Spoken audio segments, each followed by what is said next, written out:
Oke, assalamualaikum warahmatullahi wabarakatuh. Kembali lagi di podcast dadakan.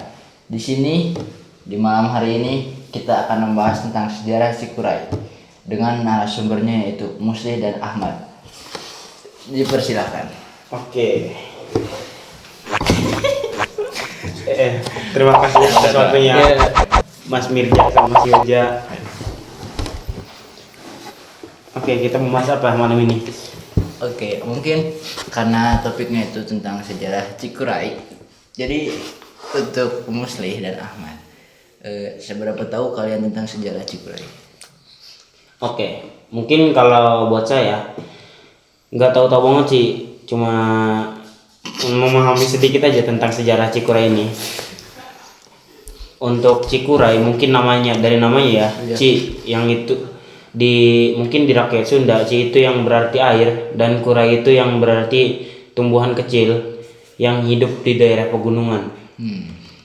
Dan pada abad ke-7 sampai ke-16, Gunung Cikuray ini mungkin menjadi tempat kerajaan Sunda yang dimana digunakan untuk petapa-petapa suci, bisa dibilang rada sakral lah ya. Iya, rada. Gunungnya sakral berarti.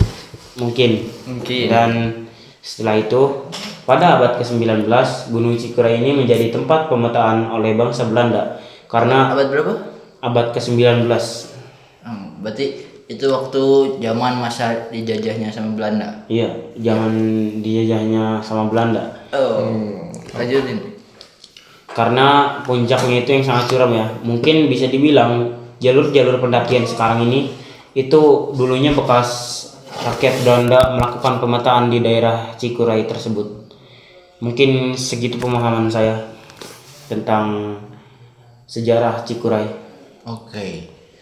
Jauh kali berarti ya mesti tahu tentang Cikuray. Sebelumnya mesti sama Ahmad tuh ada pengalaman nggak soal apapun di Gunung Cikuray? Sini dulu. Kalau saya pernah naik Gunung Cikuray sekali. Gunung. Oke, di sini kita akan membahas yang horor-horornya dari pengalaman Musli. Dari saya dulu ya. Oke.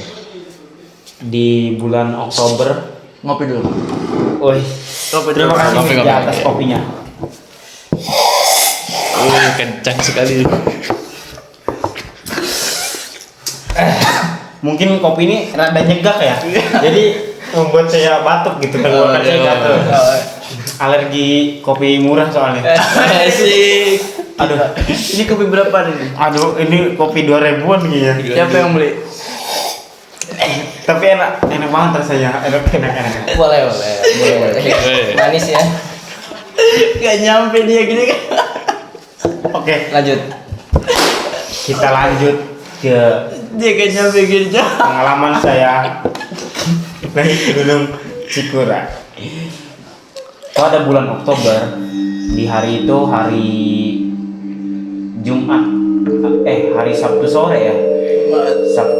Jumat sore. Oh, oke, Jumat sore. Di situ saya berangkat dengan teman saya dan abang kelas. Sebutin aja, ada Bang Yasir, Bang Gak Fatah. usah sebut nama. Oke, siap, inisialnya saja. Gak usah inisial, nama lain aja. Oke, nama lain sebutin saja, ada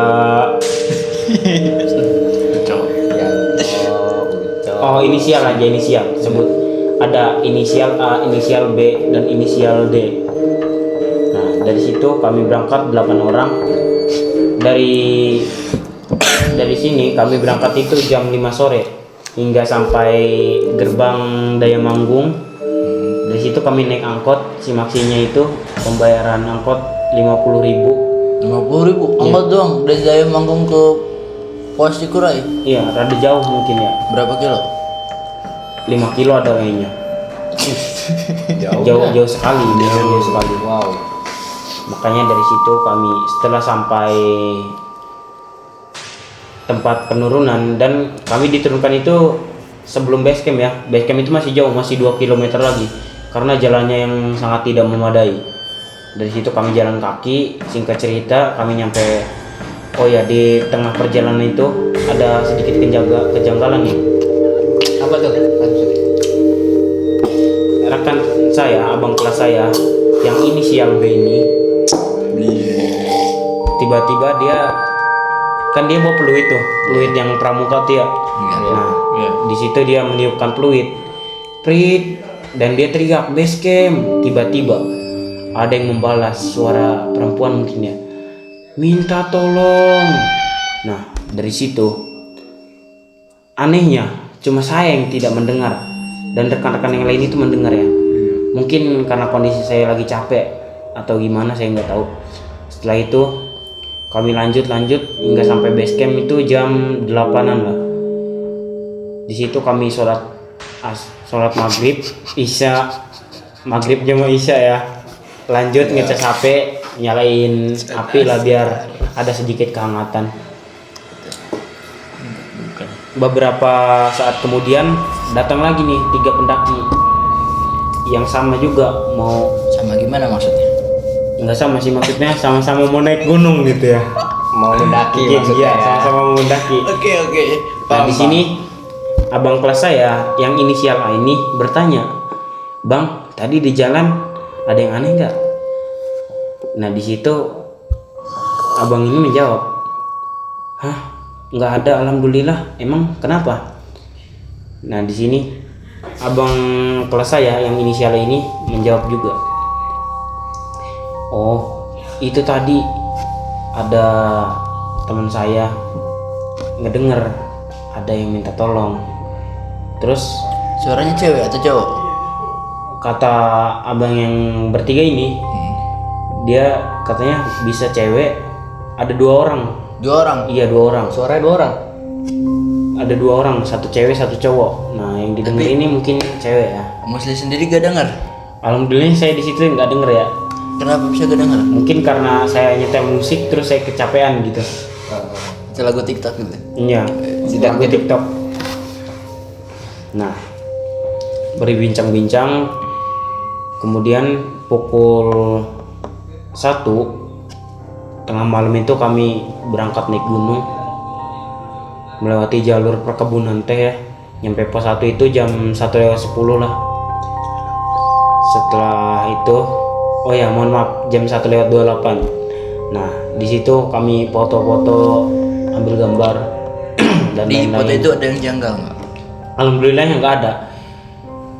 Lanjut lagi sampai pos 2 jam. Di perjalanan itu nggak diceritain apa aja? Oh, di perjalanan itu ada satu kejanggalan. Nah, tiba-tiba ada rekan saya yang inisialnya D. Dia ini kan bagging center. Nah, senternya tuh tiba-tiba mati dan kedip-kedip. Baterainya habis tuh. Kalian tahu kenapa? Tiba-tiba baterainya habis. Aduh, di tengah perjalanan kami.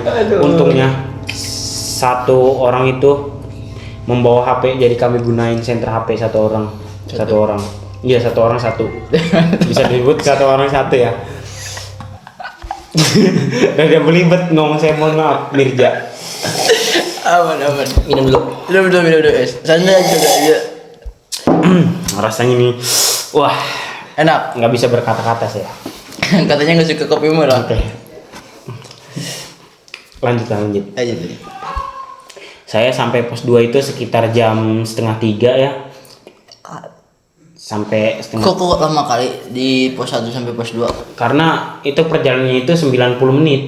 Dan kami pun berhenti di jalan karena ada abang kelas kami yang mungkin lah rada lambat gitu karena berat badannya yang rada gemuk. Jadi rada lambat sedikit jalannya. Oke. Singkat cerita kami sampai pos 2 itu sekitar jam 2:30. Langsung mulai topik baru dari pos 2. Nah, dari pos 2 itu kami istirahat dan di situ saya pun sampai tertidur ya. Karena saking ngantuknya. Dari pos 2 kami ke pos 3 90 menit sampai itu jam 3:30 ya. Ataupun hampir jam 4 lah. Sampai pos 4 Sholat kami kalian? Hah? Sholat. Alhamdulillahnya kami sholat, ada imamnya. Kakak kelas kami yang inisial B ya. Biar. Di situ kami sholat subuh. Setelah sholat kami lanjutkan perjalanan menuju pos 5. Pos 4 ke pos 5 itu sekitar 20 menit atau 30 menitan gitu. Kami lanjut perjalanan sampai pos 5 jam 4. Terus dari pos 5 ke pos 6 itu sudah rada terang ya. Jadi senter HP pada dimatiin, kita lanjut sampai pos 6 jam sekitar jam 5-an lah. Di pos 5 ke pos 6 ada yang janggal gak? Di pos 5 ke pos 6 alhamdulillah aman lah. Oh ya, di pos 4 itu ya. Mohon maaf saya di pos 5 ya. Mohon maaf saya rada belibet ngomongnya. Aman. Di pos 5 ke pos 6 itu ada sedikit kejanggalan nih yang membuat saya sangat kaget. Apa itu? Apa tuh? Kan Bang Yasir mohon maaf. Kan yang abang kelas inisial C ini membawa senter ya. Iya. Dia naik duluan terus dia teriak manggil saya, apa itu katanya.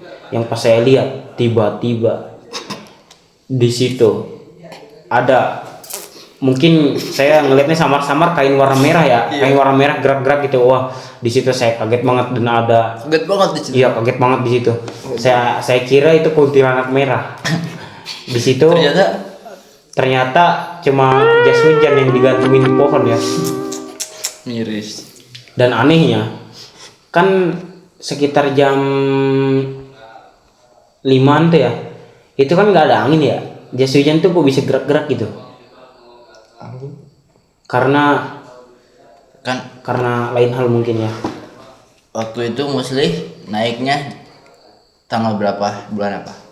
Bulan Oktober, saya lupa tanggalnya. Oke, bulan Oktober itu kan waktu-waktunya hujan dong.